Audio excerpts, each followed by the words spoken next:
Salam sejahtera, terima kasih karena bersama dengan saya di Nazilin Unity Channel. Seperti yang saya sudah kata sebentar tadi, kita mengecam sekecam-kecamnya. Nah, macam itulah. Mana-mana ahli politik, mana-mana parti politik yang coba menunggang isu kes kematian pelajar, yaitu arwah Zara Khairina. Sesiapa yang coba menunggang isu ini, kita patut tolak sekuat-kuatnya. Saya menyokong supaya isu kes Zara Khairina ini diperjuangkan habis-habisan. Keadilan untuk adik perlu kita perjuangkan. Siapa yang bersalah harus dihadapkan ke mahkamah. Tidak pedulilah dia itu pangkat setinggi kayangan macam manapun, kalau dah bersalah kita harus hukum mereka. Tapi satu perkara yang kita betul-betul nak elak ialah apabila ada sekumpulan, segerombolan manusia yang cuba nak tunggang isu ini untuk kepentingan diri sendiri, untuk kepentingan parti sendiri, dan paling teruk sekali cuba pula menunggang isu ini untuk memecah belahkan perpaduan dalam kalangan rakyat, terutamanya dalam kerajaan, dalam pentadbiran, dan melibatkan pula kaum. Paling kita benci mula timbul desas-desus penggunaan isu 3R dalam kes ini. Bayangkan, mula-mula kita hanya memperjuangkan keadilan dan kebenaran dalam kes Zara Khairina. Tapi ada pula yang sekarang ini begitu lantang menyebut, menunggang isu ini.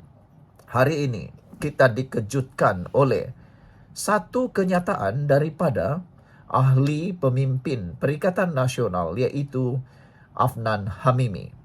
Beliau katakan prosedur siasatan tidak betul, menyebabkan tercetus spekulasi dalam kes Zara Khairina. Dipetik daripada Malaysia Gazette.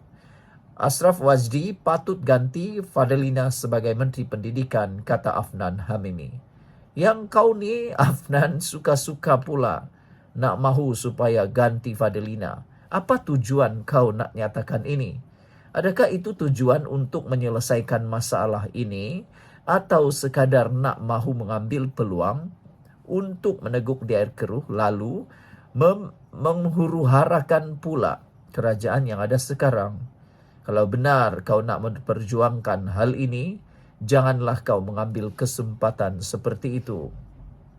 Menurut Alif Jamil dalam hantaran di Facebook, kes Zara Khairina itu haruslah masih dalam siasatan polis. Tiada seorang pun yang perlu terlibat di dalam kes siasatan polis. Takut nanti apa yang terjadi ada lagi campur tangan. Sebelum itu, saya nak kongsikan kepada anda semua, ini terapi imun Transfer Factor for Life. Terapi imun yang meningkatkan daya imun badan kita sehingga 400%, mendidik imun badan kita menjadi bijaksana, mempunyai memori dan bertindak melawan penyakit dari dalam tubuh badan kita. Secara umum dan ringkasnya, apabila imun badan kita bodoh, apabila imun badan kita tidak kuat, lemah, kita kena penyakit dan sukar sembuh daripada penyakit. Tetapi apabila imun badan kita jadi kuat, seimbang, bijaksana, dia mengenal mana satu lawan, mana satu kawan dalam tubuh badan kita. Lalu melawan akar penyakit yang ada dalam tubuh badan kita sehingga kita sembuh daripada sebarang jenis penyakit. Sebutlah apa saja penyakit boleh sembuh dengan imun badan yang kuat, bijaksana. Cepat dapatkan produk ini melalui nombor telefon saya yang tertera. Dan produk ini lulus KKM, halal dan diperakui oleh dokter-dokter di seluruh dunia dan di Malaysia. Kalau kau sudah lama berdoa untuk sembuh, mungkin ini adalah jawapan yang Tuhan sediakan untuk anda. Saudara-saudara sekalian, pasti ramai yang tidak mahu ada campur tangan dalam kes kematian Zara Khairina. Tapi apa yang berlaku? Seakan-akan ada orang yang cuba menjolok supaya ada orang yang cepat-cepat campur tangan supaya kes ini lebih cepat selesai. Itu adalah satu perkara yang salah. Alif Jamil kata siasatan kes pelajar bukan di bawah kuasa menteri, tapi ia tanggungjawab PDRM, Jabatan JPN dan pihak sekolah mengikut SOP sahaja. Menteri dah arahkan siasatan, tapi menteri tak boleh masuk campur dalam isu teknikal. Biarlah pihak berkuasa teruskan siasatan tanpa ada gangguan, khususnya dari pihak politik. Kita nakkan keadilan untuk mangsa dan keluarga mangsa terbela dengan sebaiknya. Nasihat Alif Jamil ialah, jangan asik nak tunggang isu saja. Akhirnya, seorang daripada pengguna media sosial di Facebook, Ayub Abdul Majid, menerangkan bagaimana proses itu berlaku. Kata beliau, kes sekolah dihantar kepada kes polis, faham dulu sebelum marah. Banyak orang sekarang ini menggunakan emosi. Tidak faham, terus marah. Marah. Yang lebih pelik, mereka lebih percaya TikTok daripada laporan polis. Bila kes bully, gaduh atau gangguan seksual di sekolah sudah jadi kes polis, ia keluar daripada kuasa sekolah dan kementerian sebenarnya. Sekolah dan guru tak boleh selesaikan secara dalaman. Itulah sebabnya ada garis panduan disediakan. Guru dan sekolah tidak boleh selesaikan kes bully, gaduh, gangguan seksual yang berlaku di sekolah. Ibu bapa pun tak nak juga guru nak campur tangan. Cuba jawab, betul atau tidak? Hanya boleh bantu beri maklumat. Guru-guru dan sekolah hanya boleh bantu beri bantuan maklumat, senarai saksi dan menyerahkan bukti CCTV. Campur tangan bermaksud mengganggu siasatan dan boleh dikenakan tindakan. Kedua, Menteri Pendidikan tak ada kuasa menghentikan atau percepatkan siasatan. Hanya beliau menjaga kebajikan murid dan guru. Masuk campur bermaksud langgar undang-undang. Ketiga, kenapa siasatan lambat? Semuanya itu bergantung pada bukti, saksi dan analisis forensik. Ada kes siap cepat, ada ambil berbulan-bulan. Saudara-saudara sekalian, yang keempat, tentang tuduhan rasuah yang menular di media sosial. Adakah Anda pernah berfikir bahwa benarkah tuduhan rasuah itu mempunyai bukti atau itu hanya permainan sentimen semata-mata, perspektif yang tidak benar? Mesti ada bukti baru boleh diterima, seperti dokumen, rakaman, atau saksi.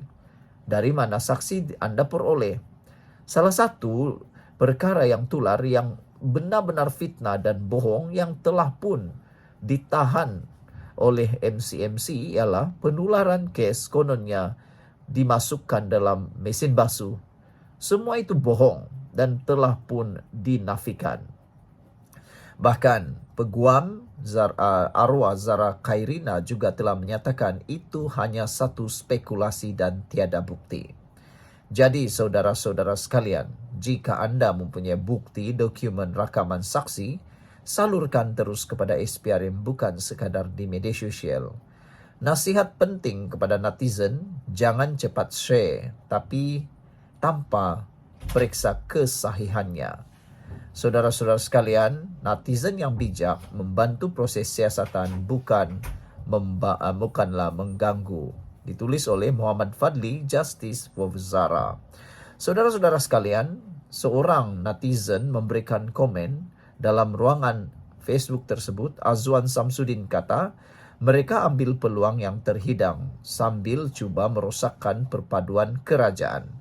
Jadi sebenarnya kenyataan Afnan tersebut sebenarnya berunsur mahu mengambil kesempatan peluang yang terhidang dan mahu merosakkan perpaduan kerajaan dengan cuba meletakkan calon daripada UMNO sebagai pengganti kepada Fadlina Siddiq.